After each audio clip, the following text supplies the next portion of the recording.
اور جی میں آتا ہے لپٹ جاؤں مزار پاک سے، جی میں آتا ہے لپٹ جاؤں مزار پاک سے، کیا کروں ہے میرے ارمانوں کے قاتل احتیاط۔ صاحب مزار کے در پہ دو طرح کے لوگ آتے ہیں، ایک تو وہ لوگ آتے ہیں یہ تمنا لے کے آتے ہیں کہ مجھے صاحب مزار کی نگاہ ہو جائے تو میں دولت مند بن جاؤں، مجھے اقتدار مل جائے، میرے پاس ایک مکان ہے تو دو مکان ہو جائے۔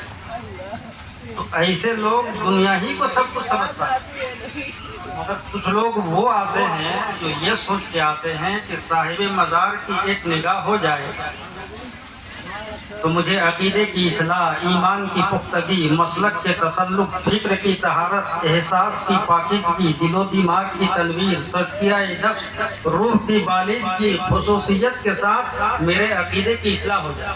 سبحان اللہ سبحان اللہ۔ کچھ لوگ ایسے بھی آتے ہیں یہ سوچ کے آتے ہیں کہ صاحب مزار کی ایک نظر مجھ پہ ہو جائے تو مجھے جینے کا سلیقہ آ جائے، یہ میرا سینہ جو سینہ ہے یہ فقط سینہ نہ رہے، محبت مصطفیٰ کا مدینہ بنے، عشق رسول کا مدینہ بنے۔ ایسے لوگ کامیاب ہیں جو یہ سوچ کے آتے ہیں۔ آپ لوگ بھی دعا مانگتے ہو تو کوئی دولت مانگتے ہو، کوئی ثروت مانگتے ہو، کوئی اقتدار مانگتے ہو، مگر دعا میں کیا مانگنا چاہیے مجھ سے سنیے۔ عشق سرکار میں جینے کا کرینہ مانگو، عشق سرکار میں جینے کا کرینہ مانگو، نہ دولت مانگو نہ ثروت مانگو، مانگنے والوں دعاؤں میں مدینہ مانگو، سبحان اللہ۔ مانگنے والوں دعاؤں میں مدینہ مانگو۔ آرام کر تھوڑا حضرات، میں ایک حدیث پاک آپ کو سناؤں تاکہ صاحب مزار سے آپ کو قربت حاصل ہو، دوری نہ اختیار کرنا۔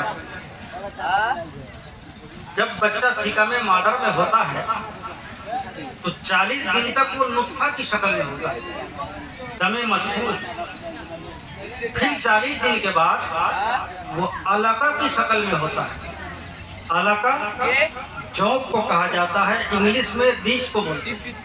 پرانا پانی میں ایک کیڑا ہوتا ہے جو انسان کے جسم پر بیٹھتا ہے اور خون پیتا ہے۔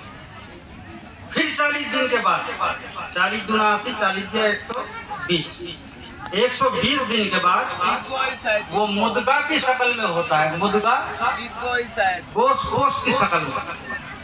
پھر فرشتے آتے ہیں اس میں روح ڈالتے ہیں، رب فرماتا ہے اکتب بے کتب رزق ہی و عمل ہی و اجل ہی و سقین و سعید۔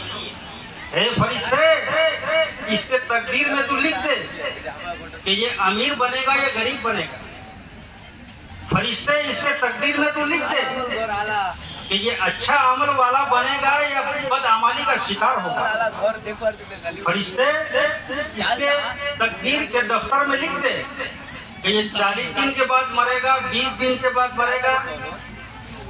تو یہ سب باتیں لکھی جاتی ہیں۔ سقین اور سعید، یہ نیک وقت بنے گا یا بد وقت بنے گا، یہ سب چیزیں لکھی جاتی ہیں 120 دن کے بعد۔ اگر ماں پڑھی لکھی ہوتی اس کے علم میں یہ بات ہوتی کہ 120 دن کے بعد میرے بچے کی تقدیر لکھی جائے گی، تو ماں 120 دن سے پہلے شب دیجور کے سناٹے میں مصلی بچھا کر اپنے رب سے دعا مانگتی، پروردگار یہ میرے پیٹ میں جو بچہ ہے اس کے نصیب میں تو جاہل ہونا نہیں عالم ہونا لکھا۔ پروردگار میرے پیٹ میں جو بچہ پروان کر رہا ہے اس کے پیٹ میں تو غریب ہونا نہیں مالدار ہونا۔ یقیناً ماں کے بچے کے حق میں ماں کی دعا قبول، مگر اب تو تقدیر لکھ دی گئی، اب کیا کرو گے؟